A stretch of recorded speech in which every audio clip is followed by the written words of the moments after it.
Innal hamdalillah nahmaduhu wa nasta'inuhu wa nastaghfiruh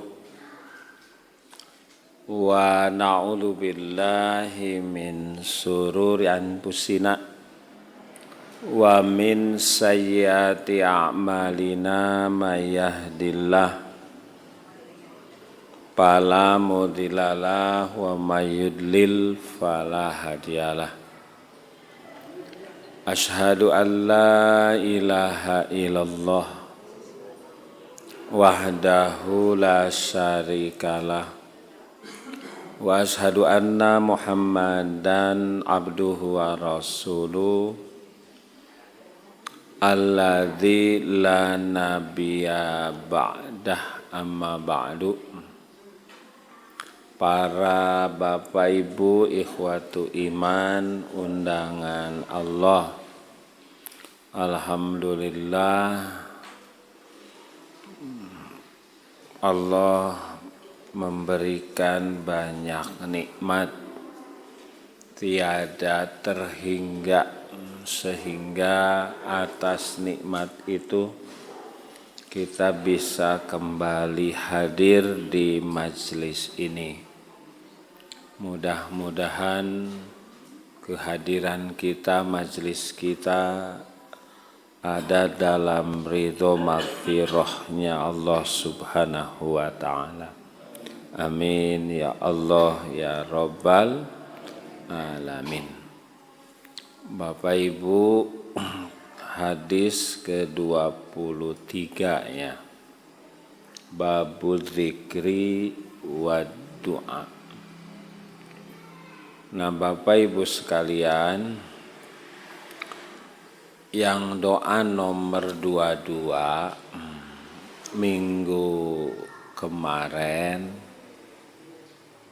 itu doa yang kalau kita baca dalam doa kita sebelum kita berdoa, di samping minggu kemarin sudah disampaikan beberapa hal lainnya, itu ternyata doa kita pasti diijabah, Pak. Keinginan kita pasti diberikan. Makanya doa ini harus hafal. Harus hafal. Hoyong doana diijabah. Hoyong panyuhun kenana dipasihan. Nah, ternyata Rasul sudah memberikan cara jalan. Naon doana Bapak Ibu? Allahumma inni as'aluka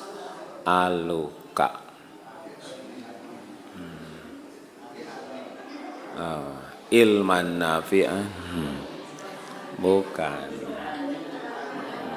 Allahumma inni as'aluka bi anni ashadu annaka antallahu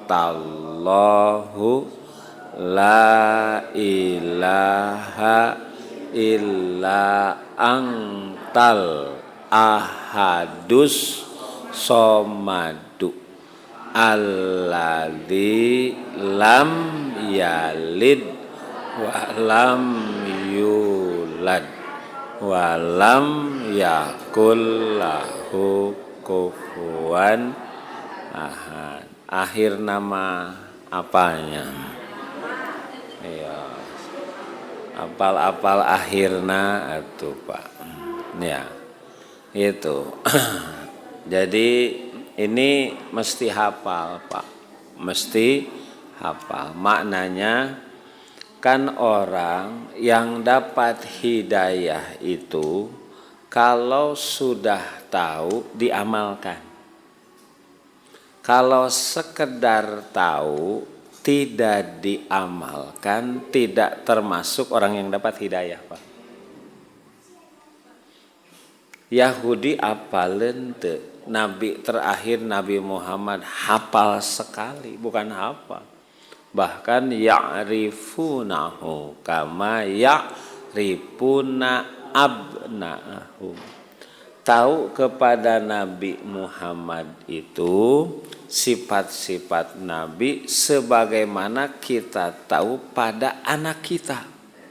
Coba Pak, siapa yang paling tahu profil atau pengetahuan atau sifat tabiat anak kita? Ya kita. Gitu. Nu ngaliwat moal apalin. Orang lain guru paling tahu sekedar nama. Pasti orang tua dari mulai ngandungnya. Iya kan? Perasaan waktu ngandung. Kapan lahirnya, dibantu sama bidan siapa. Di mana? Iya kan? Apal Pak, hiji-hijina detil. Nah seperti begitu orang Yahudi tahu kepada Nabi Muhammad. Tapi ketika Nabi Muhammad turun diutus kafaru, mereka kafir. Nah makanya ini magdub, dibenci. Apal tapi ngalanggar. Sama makanya ilmu yang sudah kita ketahui Bapak Ibu ya diamalkan. Itu membedakan orang magdub dengan orang yang dapat nikmat. Makanya di surat Zumar ayat 18 itu sering ini dikutip bahwa ciri orang yang dapat hidayah itu sebetulnya orang cerdas, orang pintar. Jadi yang pintar itu yang dapat hidayah. Jalannya bagaimana? Alladzina yastami'unal qaula, sering mendengar, datang ke pengajian. Payat tabi'una ahsanahu, yang sudah didengar, yang sudah diketahui ilmunya, payat tabi'un, mutabi bukan muqallid. Muqalbi itu qabulun qaulun qail dalam usul fikih. Kalian yaitu menerima satu pendapat wa anta ta'lamu hujjatahu, kalian terima karena paham alasannya. Jadi itu orang cerdas, itu orang yang melakukan sesuatu karena paham. Makanya nanti siapa yang akan pilih, kita pilih presiden, tidak boleh memilih kucing dalam, jadilah pemilih cerdas. Pemilih cerdas itu gimana? Ya ditimbang yang tiga itu. Dari bibit, bobot, bebek. Baru menjatuhkan pilihan. Walaupun sekarang sudah yakin ke sana. Tapi jalannya begitu Pak. Jalannya begitu. Nah itulah orang yang mau mendengar, mengamalkan yang didengarnya, ulaika ladzina hadahumullah. Itu yang dapat hidayah. Wa ulaika hum ulul albab, itu orang yang cerdas. Makanya yang nggak pernah datang ke pengajian nggak akan pernah dapat hidayah. Gitu. Kenapa bahasanya begitu? Karena ciri orang yang akan dapat hidayah datang ke pengajian itu mau mendengar. Prinsipnya mau mendengar. Jadi menghilangkan ngaji manitah benar nyaram, gak semua dapat hidayah Pak, karena sudah sombong. Gitu, maknanya mau mendengar. Mulut satu, telinga dua. Hidup itu harus banyak mendengar ketimbang ngomong. Itu falsafahnya. Tapi orang yang sudah mau mendengar datang ke pengajian, kalau tidak mau mengamalkan itu disebut magdub, dibenci. Gitu. Ya, tidak tahu ngaji masalah, sudah ngaji tidak mau mengamalkan masalah. Jadi kalau begitu gimana atuh? Moal ngaji we sakalian komo. Jadi hidup itu saya sering menjelaskan sekak seter Pak. Nggak ada pilihan.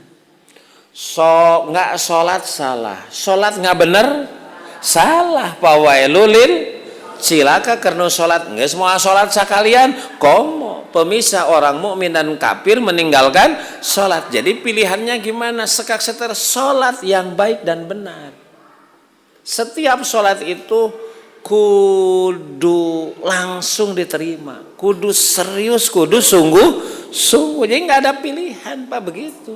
Sebab kalau tidak sholat sama hukumnya, kalau sholat nggak benar sama hukumnya dengan yang tidak sholat. Capek gawe teka pakai, punya ilmu nggak diamalkan magdub, nggak sekalian mau nyiar ilmu sama dosa. Jadi hidup itu begitu Bapak Ibu. Dipaksa secara tidak langsung oleh hukum kita harus baik sekaligus. Setiap sholat harus bagus. Makanya kenapa kita rekomendasikan bahwa apalagi ini doa-doa yang kita perlukan. Jadi setiap ini doa diajarkan bukan sekedar dipahami, tapi kita juga sudah dipahami, diamalkan dalam kehidupan sehari. Karena yang butuh itu bukan Allah. Wa antumul fuqara ilallah. Kalian yang butuh, kalian yang fakir, Allah itu maha kaya. Gitu, kita yang butuh pada Allah setiap saat. La haula wa la ilaha billah. Hafal ya Bu ya? Hafal? Apalagi doa yang tadi itu doa kalau di awal dibaca sebelum kita berdoa, ini doa akan menjadi perantara diijabah. Sok sekali deh kira. Allahumma inni as'aluka bi anni ashhadu annaka antallahu la ilaha illa anta al ahadus somadu. Apal kali itu mah? Alladzi lam yalid wa lam yulad wa lam yakul lahu kufuwan ahad. Insyaallah 10 nilainya Bu. Alhamdulillah. Bapak Ibu, nah sekarang hadis nomor 23. Wa an Abi Hurairah radhiyallahu anhu qala kana Rasulullah sallallahu alaihi wasallam, adalah Rasulullah sallallahu alaihi wasallam, idza asbaha, kalau Rasul ada di waktu subuh, yaqulu, beliau berdoa. Apa lagi doana? Allahumma bika asbahna wa bika amsayna wa bika nahya wa bika namutu wa ilaikan nusyur. Allahumma, ya Allah, bika, karenamu,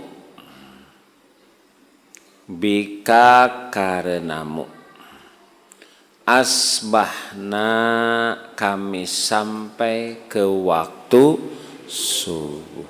Kita sampai ke waktu subuh karena siapa? Allah. Kalau Allah mematikan sebelum subuh, nggak akan sampai. Kalau Allah mematikan sebelum sampai maghrib, tuh, Allahumma bika asbahna wa bika amsayna, karena engkau kami juga sampai ke waktu sore. Wa bika nahya, karena engkau kami juga bisa hidup. Wa bika namutu, karena engkau kami juga mati. Gitu, makanya badan kita milik siapa?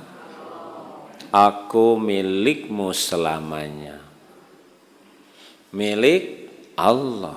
Makanya ketika Allah yang punya memanggil, jangankan harta, kekayaan, jabatan, diri kita saja bukan milik kita. Buktinya kita tewala kaya waktu dipanggil mati. Wa ilaika, dan kepadamu an-nusyur, kami kembali. Inna lillah wa inna ilaihi raji'un. Wa idza amsa qala misla dzalika. Kalau sore katanya Bu, doanya sama. Kan kalau tadi subuh. Kalau kita masuk sore doanya sama. Cuman ada tambahan dalam riwayat yang lain, wa ilaikal masir. Tadi mah wa ilaikan nusyur, ini mah wa ilaikal masir. Bapak Ibu, waktu subuh itu di antara waktu yang Allah bersumpah dengannya. Kalau sesuatu itu penting, biasanya dianggap penting, biasanya ada sumpah, Pak. Betul nggak? Betul nggak? Betul. Gitu, betul. Kalau penting itu sumpah. Makanya pejabat sebelum dia melaksanakan tugas dinasnya, maka ada yang disebut sumpah jabatan. Naon di luhur kepalanya? Quran. Dianggap bahwa Quran itu jadi pedoman. Tapi setelah jalan kamarana Quran itu. Tapi menggambarkan bahwa ini sumpah. Itu penting, Pak. Sumpah itu penting. Sampai nanti kalau dalam Quran orang yang sengaja melanggar sumpah harus ada kifarat. Nah Bapak Ibu, kalau Allah sumpah dengan sesuatu, maka sesuatu gini, kalau kita sumpah tidak boleh kecuali pakailah pada Allah. Kalau kita Pak, gitu, nggak boleh sumpah memakai lapar di luar Allah, demi Allah, demi Rasulullah, nggak boleh Pak. Itu tandanya orang yang nggak bisa dipercaya. Sumpah itu harus dengan labdul zalalah, bisa wallahi, bisa tallahi, bahasa kita demi Allah. Komo teu meunang make sumpah demi hulu sagede cikur. Coba lamun diijabah, Pak. Wah itu mah lebih nggak boleh. Gitu, Pak. Jadi harus demi Allah. Gitu. Artinya ketika kita sumpah demi Allah, kita menyertakan Allah dalam urusan kita. Jangan main-main, gitu maksudnya. Kalau sumpahnya demi Allah, hati-hati, Allah dilipatkan dalam urusan kita. Kalau kau langgar, masalah buat lo. Nggak boleh main-main. Makanya sumpah itu nggak boleh dikeluarkan kecuali dalam kondisi darurat. Gitu Pak, sumpah mah siga naon, siga dinabes dalam kondisi darurat, pecahkan, ujug-ujug dipepeskeun, cager tuh. Nah itu sama ini ujug-ujug sumpah we. Jadi mau teh demi Allah naga jadi, teu kudu make demi Allah, da eta mah tidak dalam kondisi darurat. Dituduh mencuri padahal tidak, dijelaskan nggak percaya, kita sertakan bukti nggak percaya, maka libatkan Allah untuk menyatakan bahwa kita benar tidak mencuri demi Allah. Itu baru itu, jangan mudah mengeluarkan sumpah. Tandana orang yang nggak bisa dipercaya. Silakan Bapak Ibu gaul di masyarakat, kalau orang mudah mengeluarkan sumpah, silahkan cek jati dirinya. Karena dia sudah tidak dipercaya, supaya dipercaya dilibatkan Allah. Karena sudah tidak supaya orang percaya nyebut kowe. Itu. Makanya orang yang ngerti mah jarang Pak mengucapkan kalimat demi Allah. Dalam situasi normal biasa mah enggak. Gitu. Nah, kalau Allah bersumpah gitu dengan makhluk, Bapak Ibu, tandana makhluk yang menjadi objek sumpah Allah itu makhluk yang perlu perhatian. Nah, ternyata nanti kita lihat banyak sumpah Allah yang objeknya ciptaan Allah. Bisa Allah bersumpah dengan matahari, bersumpah dengan bulan, wasyamsi wal qamari, atau Allah bersumpah dengan waktu. Berarti menggambarkan, lihat, hidupmu tidak akan ada kalau tidak ada sinar matahari, tidak ada bulan. Demikian bahwa waktu itu penting karena Allah bersumpah dengan waktu. Makanya Allah bersumpah dalam Quran dengan 5 waktu, Pak. Gitu. Yang pertama dari mana, Pak?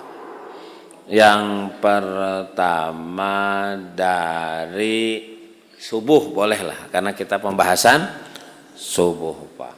Wasubhi, atau subuh itu disebut wasubhi idza tanafas atau wal fajri walayalin as. Lihat, kalimat yang ada setelah waw qasam, waw sumpah, itu barisnya JR kasroh. Wasubhi wal fajri wallahi. Nah itu. Itu tandanya sumpah. Gitu. Asalnya kan wallahu. Gitu. Wal fajru, al fajru mestinya di awal kalimat al fajru Allahu gitu. Tapi kenapa JR wasubhi wal fajri? Karena ini makanya diartikan demi. Gitu. Yang kedua, setelah waktu subuh waktu apa? Wadduha. Demi waktu duha. Nah, setelah duha, Ibu, setelah duha sholat apa nanti? Duhur. Makanya itunya apa? Sumpahnya waduhri. Ngarang eta. Wan nahari idza jallaha. Demi waktu siang apabila terang wan nahari itu, Pak. Kemudian setelah duhur, setelah siang apa? Kan duhur itu caang pisan, panas pisan, wan nahar. Kemudian asar. Makanya Allah sumpah wal asri. Setelah asar apa? Maghrib. Allah sumpah dengan wal maghribi. Itu nu ngarang, oke. Maghrib itu awal malam. Makanya sumpah Allah walaili idza yaghsha, demi waktu malam. Lihat, Pak. Nah, subuh termasuk salah satu sumpah Allah. Nah, kalau Allah sumpah tadi penting, Pak. Jadi waktu subuh itu adalah waktu yang sangat penting di antara waktu-waktu yang ada dalam perputaran 24 jam sehari semalam. Gitu. Bahkan Bapak Ibu, kalau kita baca Quran,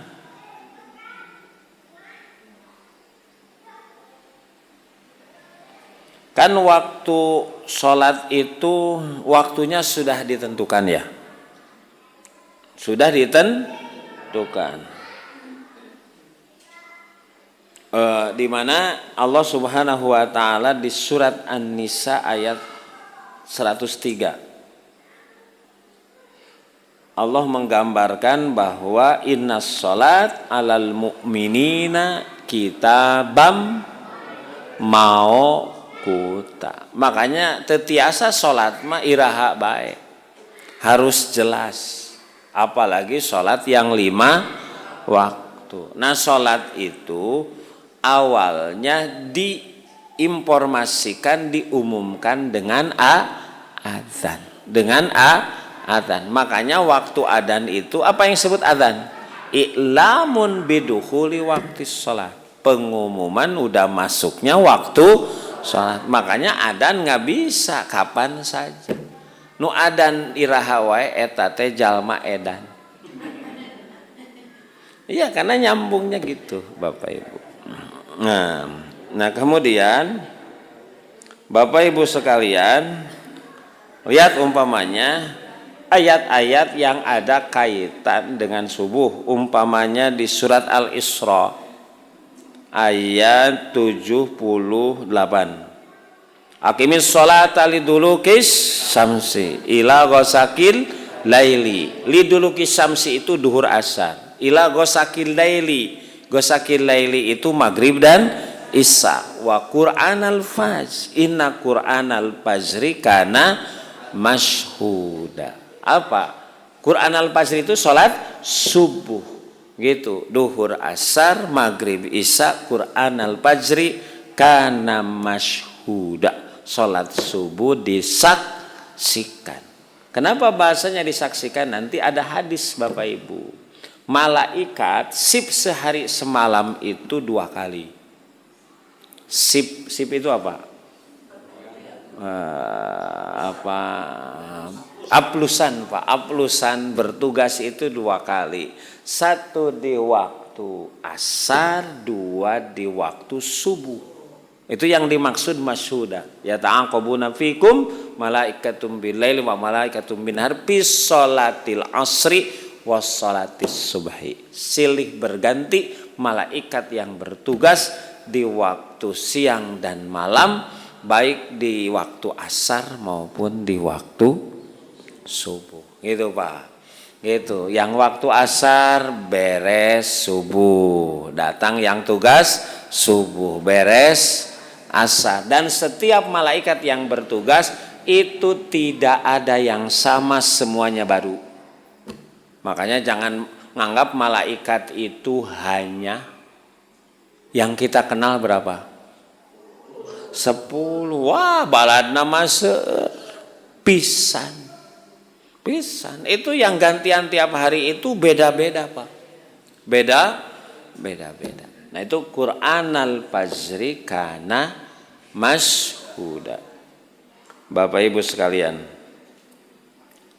Kemudian kaitan saum Bapak Ibu. Nanti ada surat Al-Baqarah 187.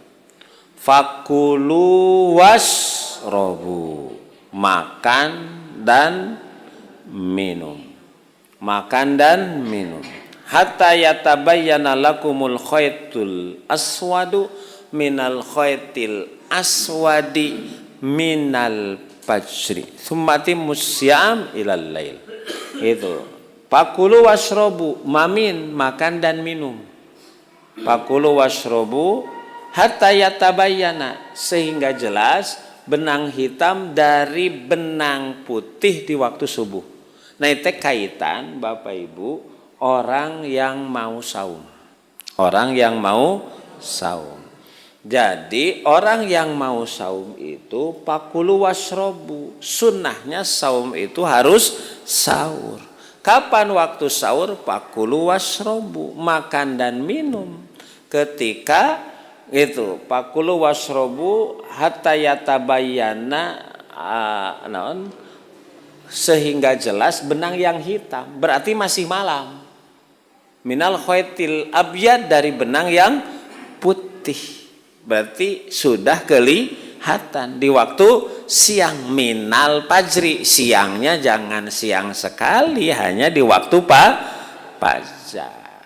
Makanya kalau Nabi itu sahur itu sekitar membaca 50 ayat.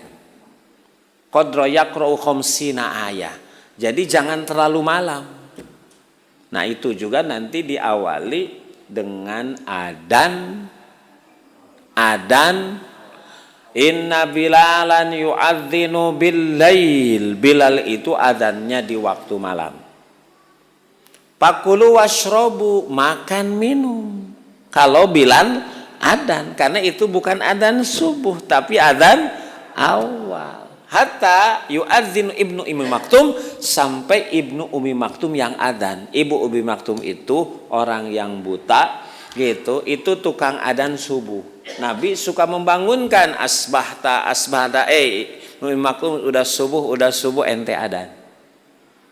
Jadi ada syariat adzan awal. Makanya Pak, kalau di Masjidil Haram, Masjid Nabawi itu kalau 4:30 itu 3:30 pas. Jadi sekitar satu jam.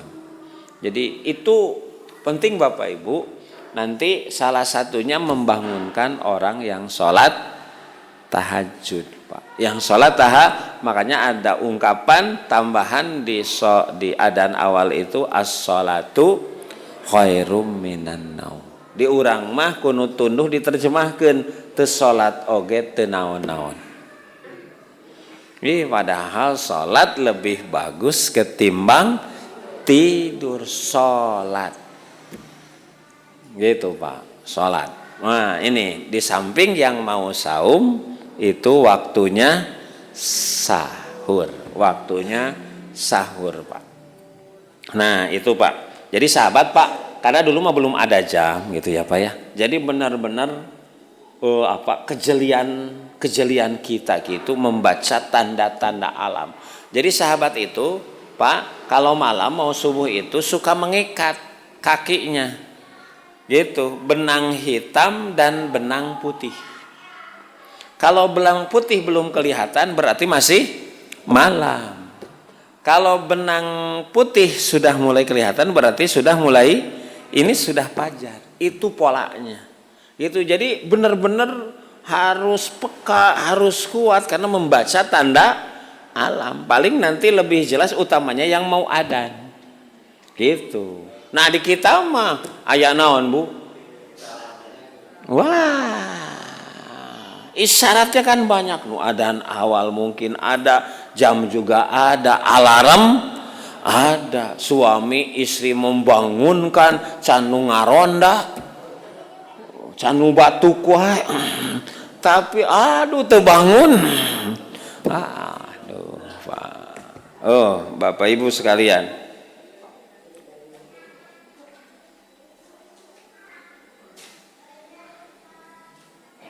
Kemudian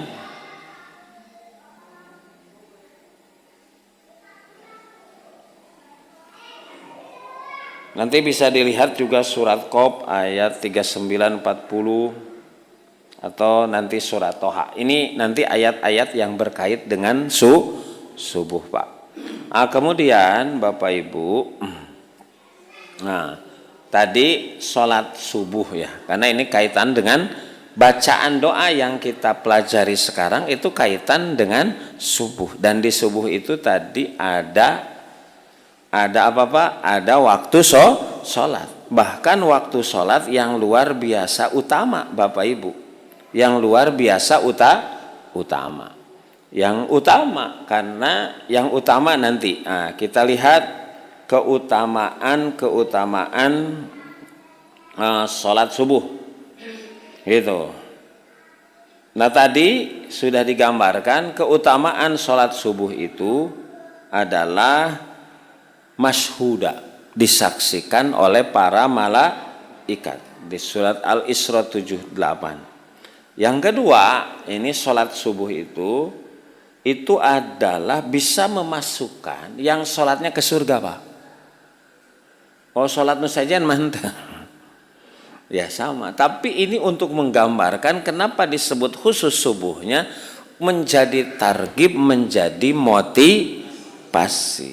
Karena nanti ini berkait dengan masalah man shollal bardain dakhalal jannah. Barang siapa yang mengerjakan sholat bardain itu adalah sholat subuh dan asar, maka dipastikan masuk surga. Hadis riwayat Bukhari Muslim Pak. Hadis riwayat Bukhari Muslim. Itu ada ungkapan secara khusus Bapak Ibu. Yang kedua dalam hadis riwayat Imam Muslim, kalau di hadis Bukhari Muslim tadi salat subuh menjadi penyebab masuk surga. Di samping sholat asar, maka di hadis riwayat Imam Muslim digambarkan bahwa sholat subuh itu menghalangi pelakunya masuk ke neraka. Coba Pak, nyambung nggak? Ini berarti takkid stressing, penguat. La yalijan nar ahadun.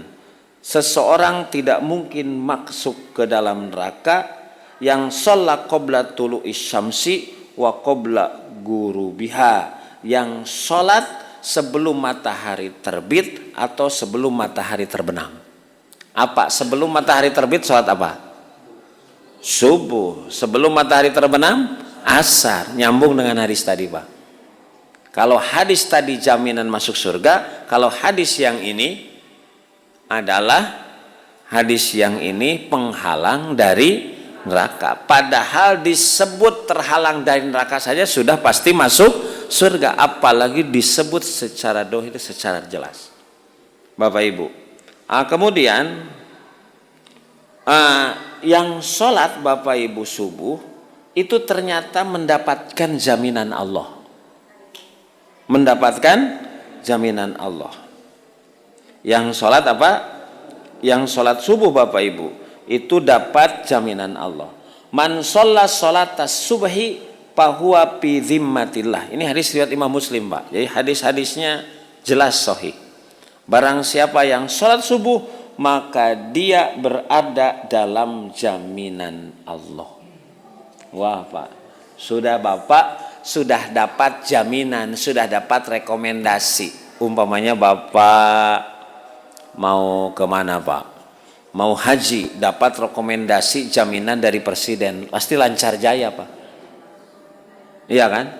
Lancar jaya. Bapak mau berangkat, dapat jaminan dari polisi, polisinya juga Kapolri. Wah udah Pak, tinggal-tinggalikeun, siap. Udah.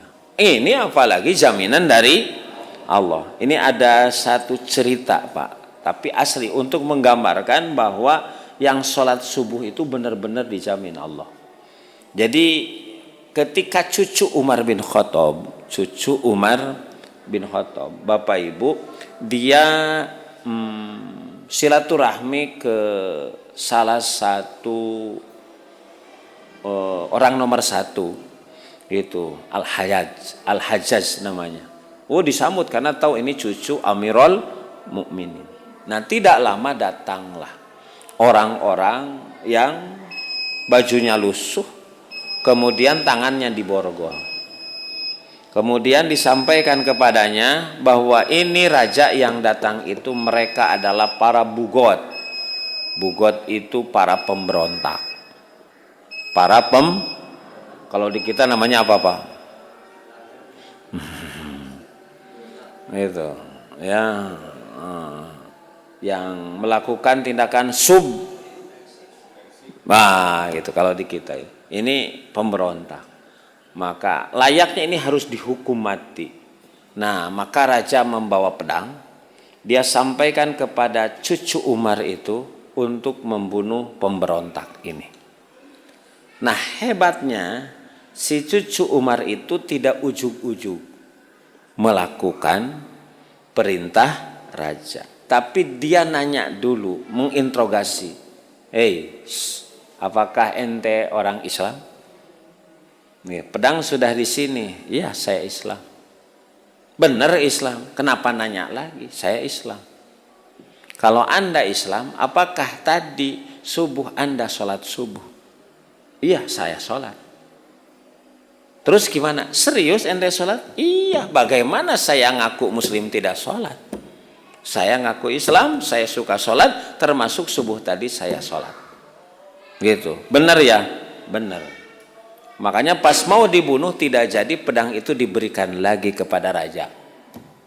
Gitu, kata raja, kenapa ente nggak jadi membunuh? Padahal jelas karena orang itu orang Islam yang rajin sholat, buktinya saking rajin subuh yang berat saja dia laksanakan. Maka sampaikanlah hadis ini, Bapak Ibu, bahwa orang yang sholat subuh benar-benar dalam jaminan Allah. Nah ini Pak, Bu. Nah, kemudian ini orang yang sholat subuh itu kan sama Bapak Ibu nilainya seperti orang yang sholat semalam suntuk. Nilainya Pak. Ini hadis riwayat Imam Muslim. Man sholal isya'a bi jama'atin paka'anna maqama nisfal lail. Barang siapa yang sholat isya berjamaah, nilainya sama dengan sholat setengah malam. Bukiat sholat setengah malam, titos isya sampai jam 1. Tepat. Nah sekarang kuat enggak sholat sepanjang malam? Komo setengah malam saja tekuat. Taraweh wae jadi tarereh. Makanya tepayu sholat nu panjang. Gitu. Komo beres Ramadan mah jadi taraweh. Nah ternyata karena Allah tahu kita nggak mungkin kuat, jangankan sepanjang malam, setengah malam saja nisfalail tidak. Tapi ada Bapak Ibu ibadah yang kita lakukan bernilai setengah malam dan sepanjang malam. Itu yang sholat isya berjamaah. Berarti berjamaah itu maknanya harus Bapak Ibu kan serius. Berniat dari rumah menyengajakan tempat berkumpulnya orang sholat di mana? Masjid. Maknanya gitu. Itu berarti pengorbanan Bapak Ibu. Makanya yang sholat isya berjamaah nilainya seperti sholat yang setengah malam. Tapi waman sholat subha pi jama'atin, kalau sholat subuhnya berjamaah pakaan nama sholat lail kullu, maka nilainya seperti orang yang sholat sepanjang malam. Pak, dah mual kuat gitu. Bahkan haram hukumnya kalau orang sepanjang malam sholat. Haram Pak. Nggak ada syariat sholat sepanjang malam. Kermah tekuat deh. Dina ayana ge memang teu aya. Ini ada sahabat yang ingin menjadikan tiap malam itu tidak akan tidur, akan sholat sepanjang malam. Hei sahabat ente yang ngomong begini begitu. Inna atwakum wa akhfakum lillahi ana. Enggak ada orang yang paling takwa, paling takut kepada Allah di dunia kecuali saya. Saya juga kalau malam hari ya suka sholat tapi suka tidur. Tidak sepanjang malam sholat. Tapi Allah menyediakan pahala nilai orang yang sholat sepanjang dengan sholat subuh berjamaah. Cik sabar menit Bu, jeung wudu jeung bangun welah, jeung ka masjid aya setengah jam Pak, 20 menit 15 menit. Korbankan 15 menit pakaan nama sholat laila kullu. Wih, hebat Allah Pak. Kenapa begitu Bapak Ibu? Karena memang nanti ada sholat yang paling berat dilakukan oleh orang munafik. Athqalus sholat alal munafikina sholatul isya wa sholatus fajri. Hadis riwayat Imam Muslim. Athqal bukan thakola berat, athqal paling berat. Jadi ya orang munafik juga suka sholat. Maghrib osok, isya osok. Komo ek pemilu mah Kemarin ada salah satu calon yang disuruh sholat. Ternyata ada alasan jadi imam, gak mau. Ternyata yang disuruh imam perempuan. Jangan dicari Pak siapa dia. Bapak Ibu sekalian, ini afkol. Jadi sholat paling berat bagi orang munafik adalah sholat isya dan sholat subuh. Makanya kata Rasulullah, walau ya'lamu ma fihi ma la ta'huna walau habwan. Kalaulah dia tahu bagaimana istimewanya sholat itu, maka dia akan datang walaupun merangkak. Berarti ada keistimewaan luar cik Bapak Ibu. Kalau memaksakan datang padahal tidak jalan, menggambarkan ada apa? ada keistimewaan. Ieu tidak kergeringan maksakeun sabab kayak gitu. Itu padahal di bibita kitu ya orang munafik mah berat. Nah, kita kalau bisa melaksanakan begitu itu sama dengan menggambarkan bahwa kita bukan orang munafik. Ciri orang yang bukan munafik itu adalah orang yang sholat subuhnya tidak pernah itu laki-laki ke masjid tadi berjamaah, makanya nilainya besar kan. Boleh Pak, kan ibu-ibu abdolnya di rumah. Kan di rumah bisa berjamaah sesama cuman makanya gini, bolehkah ibu-ibu sholat di masjid? Boleh. Abdi mah pogo ka masjid bade berjamaah. Makanya apa kata Rasulullah? Apabila istri-istrimu idza sta'dan ka imra'atuka ilal masajid, kalau istrimu minta izin ingin sholat di masjid, fala tamna'uha, jangan dilarang. Betul abdolnya di rumah. Oh, nggak ada siapa-siapa, mending kene ka masjid supaya bisa berjamaah. Nggak boleh suami melarang. Kunaon mama ka masjid tara-tara hoyong we Pak atupan bisa berjamaah, peperihkeun bapak tara ka masjid. Mama ya teteh sindiran kasih bapak karena si bapak mah bapak solehah. Aya bapak solehah eta nu salatna di rumah. Kemudian Bapak Ibu sekalian, keutamaan salat subuh ini ini di hadis riwayat Muslim, wa tajtami'ul malaikatul lail wa malaikatun nahar fi sholatil fajri. Para malaikat berkumpul yang bertugas di malam hari, siang hari di salat subuh. Makanya tadi inna sholatal fajri kana masyhuda. Pak. Gitu. Kan kalau salat subuh itu, salat qobla subuhnya saja kalau kita laksanakan. Mohon maaf, siapa orang yang paling kaya di dunia? Bill Gates? Bill Gates bukan. Warren Buffett? Bukan. Siapa lagi Pak? Yang paling kaya? Pak, yang paling kaya di dunia. Atau capres kita siapa yang paling kaya? Uangnya berapa? 2 triliun? Kecil Pak. Abdurrahman bin Auf ketika meninggal uangnya 6,2 triliun. Wih, sahabat itu baleunghar. Ngantara dijelaskeun. Beunghar. Nanti Nabi ketika meninggal, Nabi itu kaya, dapat warisan karena turunannya turunan darah biru. Cuman Islam itu tidak menonjolkan itunya.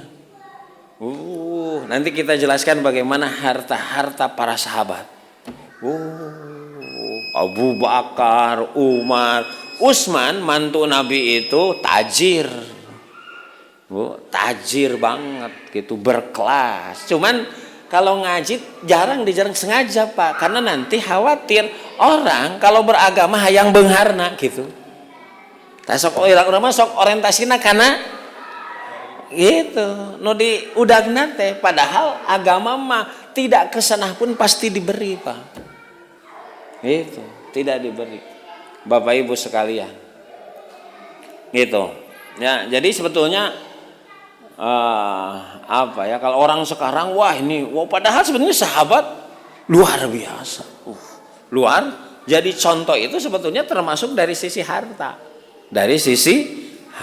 Cuman memang jarang dijelaskan, memang sengaja Pak, karena Nabi tidak menonjolkan itunya. Tapi dalam sejarah dikaji, dilihat, ternyata di belakang itu Bapak Ibu. Nah, orang yang sholat qobliyah subuh nilainya apa? Yang 2 rakaat qobliyah subuh lebih baik ketimbang dunia, dan itu orang yang paling kaya Pak. Jadi 1 kali sholat itu lebih baik dunia dan isinya, apalagi berkali-kali. Makanya saya ingin membeli dunia berkali-kali dengan isinya.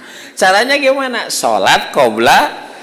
Makanya sholat qobliyah subuh itu bisa Pak dilaksanakan setelah subuh bagi orang yang kesiangan. asal sekali-kali. Ai terus-terusan mau ulah. Gitu. Sumping ka masjid sabab tadi teh hoyong ka zaman heula lami teu kiat ka masjid alah jadi masbuk boro-boro salat sunat. Itunya juga masbuk. Nanti boleh salat setelah salat itu untuk mendapatkan dunia dan isinya. Ya ini luar biasa. Itu. Pak Ustad iraha atuh geuning abi mah susah wae. Boro-boro dunia jeung eusina gitu. Yakin kepada Allah dah dunia mah sedikit sebentar. Gitu. Dunia mah nu aya oge tiasa ical di dunia mah. Gitu. Dah bukan di sini saja. Gitu. Bapak Ibu sekalian, kemudian Bapak Ibu, nah ini kan pertanyaannya apa yang dilakukan oleh Nabi kalau setelah subuh, Pak? Kan nanti ada larangan-larangan di waktu subuh. Ada apa? Kayak bolehkah setelah sholat subuh tidur lagi? Bagaimana kalau orang kesiangan sholat subuh? Boleh nggak? Boleh, Pak Ari bener kesiangan mah. Yang tidak boleh mah jadi kebiasaan.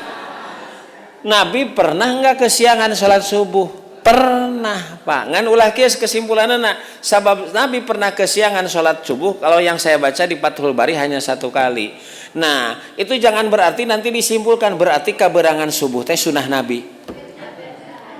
Nah, di urang masuk itu, Pak. Nuturkeun teh nu sesuai selera. Nah, itu yang nggak boleh. Pak Nabi teh berperang, Bapak Ibu. Di malam siang hari teh berperang sampai malam. Tidur itu jam 1 jam 2-an. Coba di siang hari panas ereng-erengan berperang berjuang. Biasa aja tanahnya juga tandus, iya kan? Jarang tetangkalan. Kemudian baru istirahat jam 1 jam 2. Aduh capek. Kita tidur itu di perjalanan. Beratapkan langit, beralaskan bumi. Tidurnya juga di alam terbuka. Nah, Nabi antisipasi, ikhtiar, tawakal.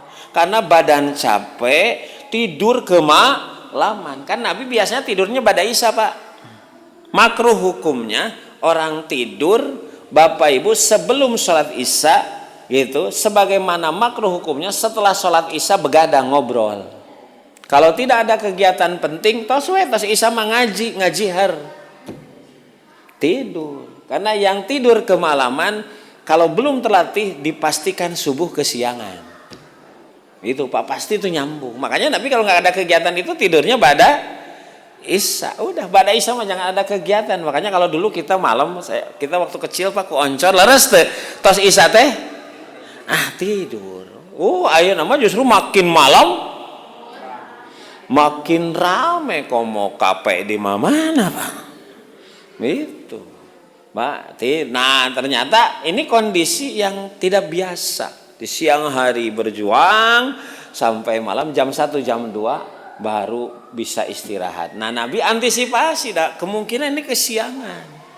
Gitu, udah capek tidurnya juga melebihi waktu. Makanya Nabi nanya, siapa di antara kalian yang bisa tidur lebih awal membangunkan kami supaya nanti tidak kesiangan subuh. Langsung Bilal ngacung, saya. Karena kan dia tadi terbiasa adzan awal. Udah, makanya Nabi tenang. Ini sudah ikhtiar, khawatir kesiangan. Ternyata wa ma aikadu illa harus syamsi. Tidak ada yang membangunkan Nabi kecuali panasnya matahari. Jam seberapa? Kalau di Mekah begitu, di Arab jam berapa?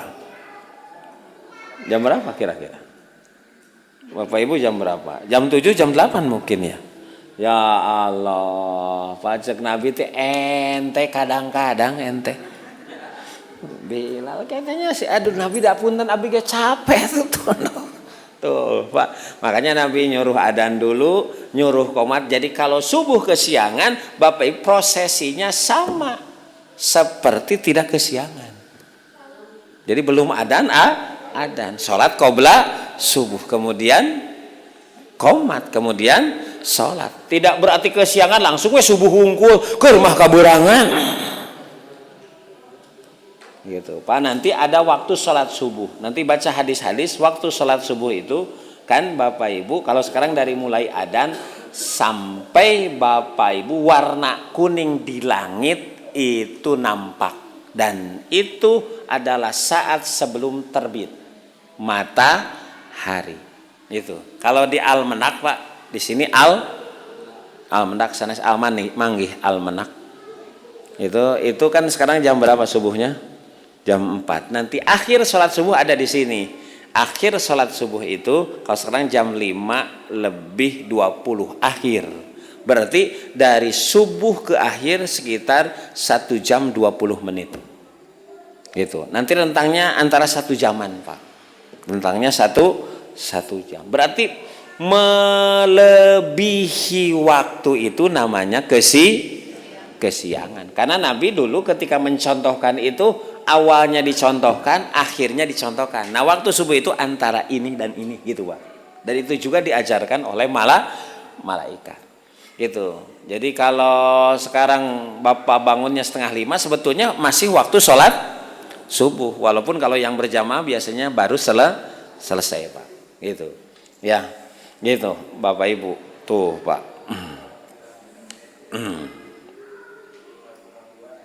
Nah, Bapak Ibu, sebenarnya kalau kita baca di hadis-hadis Pak, doa gitu kan.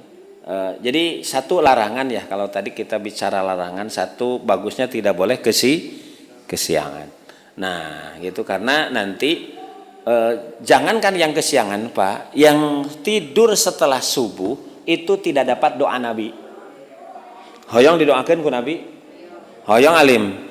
Hoyong kumaha ba'da subuh jangan tidur lagi. Allahumma barik fi ummati fi bukuriha. Ya Allah, berikan berkah pada umat kami di waktu paginya. Itu Pak, di waktu pagi. Siti Fatimah pernah ditegur oleh Nabi setelah sholat subuh dia tidur lagi. Itu Pak. Jadi ini, makanya nanti kalaupun mau tidur sudah jam 7 ke sana Pak, dina ngantukna oge. Gitu. Bahkan nah ini Pak, gitu.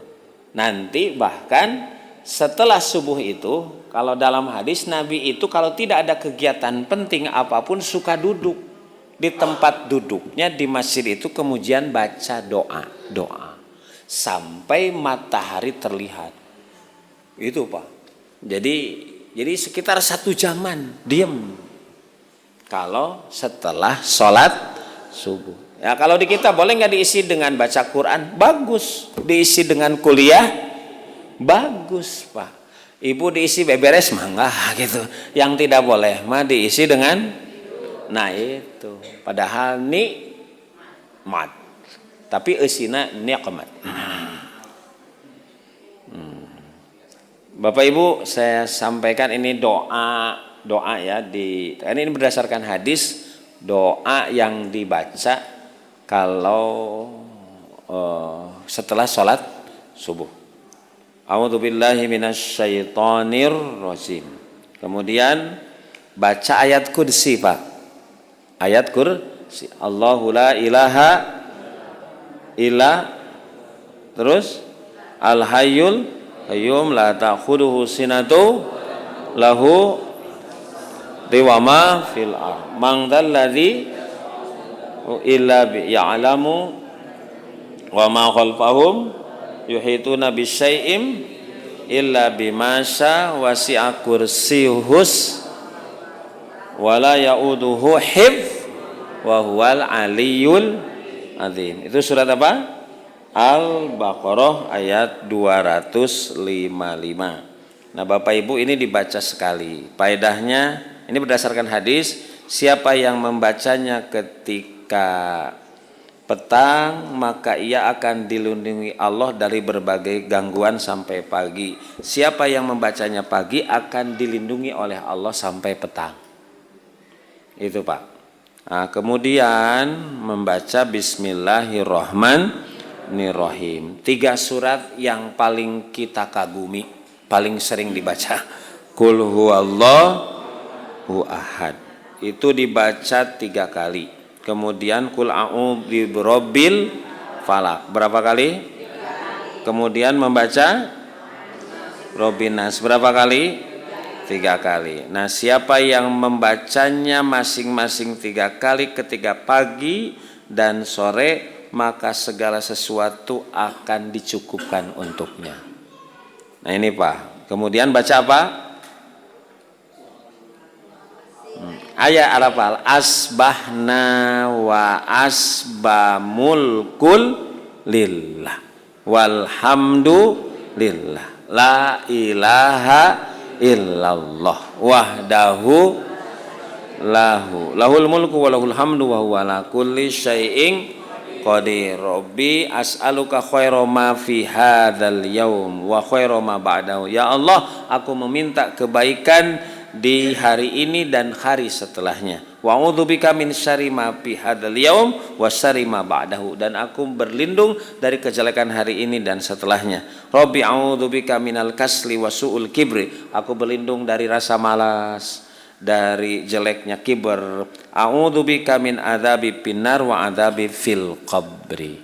Ini Pak, kenapa Bapak Ibu kita harus mengawali pagi itu dengan kebaikan? Apalagi kalau diawali sebelumnya bukan hanya subuh tapi sholat minimal witir. Jadi urutan hidup itu begitu. Pas bangun baca doa, wudu, sholat. Habis sholat ada waktu baca Quran atau berdoa istighfar, di sana waktu mustajab. Sholat subuh, habis sholat subuh terus Pak. Coba kalau tiap hari ritme hidup kita sudah begitu Bapak Ibu, nanti Bapak Ibu tambah sodakoh pagi. Ada sodakoh pagi itu nanti didoakan oleh malaikat kalau pagi-pagi sodakoh. Ya Allah, berikanlah kepada yang memberi adalah ganti, dan berikan kepada yang kikir kehancuran hartanya. Makanya Pak kudu disiapkan. Adapun kitu mah nanti ba'da subuh ada canceling di masjid, sok atuh 200.000, 20.000, 2.000 atau gitulah. Jadi bebekelan ke masjid teh, kan ka WC teh bebekelan. Ka masjid, Bu. Itu pagi-pagi teh jadi udah siap di dia teh.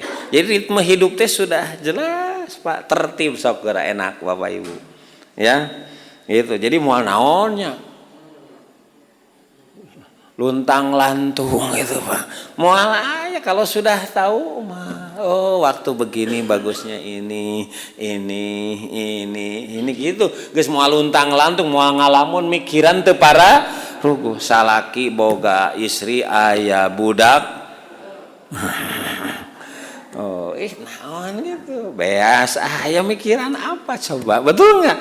Mending diisi ku ibadah, Pak. Gitu. Orang memikiran yang pikiran itu sebetulnya enggak menghasilkan apapun. Terkadang jadi nambah kasedih, kariweuh. Jadi kupikiran jadi kacau isuk-isuk teh. Sabab eta pikiranna ka mamana. Tapi kalau diisi dengan doa langsung Pak ke Allah. Wah. Wal amalus sholih yarfa'u. Langsung diangkat ke Allah. Bapak Ibu. Nah, kemudian baca Sayyidul Allahumma anta rabbi la ilaha illa anta khalaq. Hafal Bapak Ibu. Nah, kemudian baca juga Allahumma inni asbahtu ashhadu wa ushidu hamlata arsyika wa malaikataka wa jami'i khalqika anta Allah la ilaha illa anta wahdah la syarikalah wa anna muhammadan abduka wa rasuluka. Mungkin itu asing Bapak Ibu. Kemudian baca, ini pernah diajarkan, ini doa sebelumnya. Allahumma inni as'aluka afwa wal afiyata fid dunya wal akhirah. Allahumma inni as'aluka al afwa wal afiyata fid dini wa dunya wa ahli wa mali. Allahumma astur aurati wa amin rai'ati. Allahumma hfid min baini yadayya wa min khalfi wa an yamini wa an shimali wa min fauqi wa a'udzu bi udmatika an ubtala min tahti. Ini ada Pak. Kemudian baca juga, itu kan ada faedah-faedahnya semuanya Pak.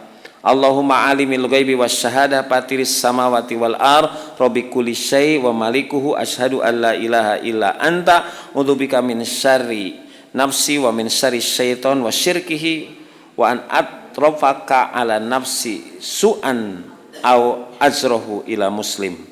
Kemudian membaca bismillahilladzi la yadurruhu ma'asmihi syai'un fil ardi wala fis sama wa huwas samiul alim. Kemudian raditu billahi wa bil islami wa bi Muhammadin ya hayyun ya qayyum bi rahmatika astaghisu wa aslih li sya'ni kullahu wa la tukallimni ila nafsi tarfata aini abada. Ya Allah, jangan kau serahkan kepada diriku untuk mengurus diriku walaupun sekejap mata. Ya Allah, wala haula wala quwata. Sok we ngicep mah urusku nyalira. Tiasa moal. Kita teh ngicep teh 3 detik sakali Pak, nu normal mah. Coba. Hiji 2 3 tring, hiji 2 3 tring, hiji 2 3 tring, hiji 2 3. Jadi hirup teh ngan mikiran ngicep. Wah. Ibu moal bisa masak, moal bisa nanaon. Makanya luar biasa la haula. Jadi ya Allah, yang sederhana saja tidak bisa kita urusan diri. Benar-benar Allahu Somad. Nah baru Bapak Ibu asbahna ala fitratil Islam wa ala kalimatil ikhlas wa ala dini nabiyina Muhammad SAW wa ala millati abina Ibrahim hanifa muslima wa makana minal muslimin. Nah kemudian Bapak Ibu, Allahumma inni as'aluka ilman nafi'an wa rizqan thayyiban wa amalan mutakabbalan. Termasuk tadi doa yang kita ajarkan sekarang. Nanti Allahumma bika asbahna wa bika nahya wa bika namut wa ilaih. Jadi ini sebenarnya hanya satu penggalan dari banyak doa yang diajarkan. Ngan minimal ieu atuh peperiheuh nu panjang nanti. Ieu mah nu ieu na ge?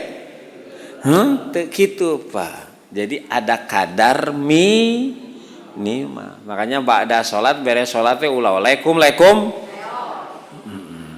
Ba'da subuh. Ada Bapak Ibu sekalian. Gitu. Mudah-mudahan Bapak Ibu ini ilmu yang disampaikan oleh Allah, oleh Rasulullah. Sehingga setiap saat, setiap waktu, utamanya waktu subuh, di mana pergantian hari, kita awali dengan mendekatkan diri kepada Allah Subhanahu wa ta'ala. Demikian Bapak Ibu sekalian. Mudah-mudahan sedikit demi sedikit kita berjuang untuk bisa mengamalkannya. Oh Pak Ustadz panjang ting nanti bisa dibaca minimal muntah minimal iya we Pak. Minimal ini. Kalau Bapak Ibu perlu nggak? Pamita peryogi mah. Kalau peryogi nanti dipotokopi gitu Pak. Itu. Ya. Mudah-mudahan terhilap. Aku. Wassalamualaikum warahmatullahi wabarakatuh.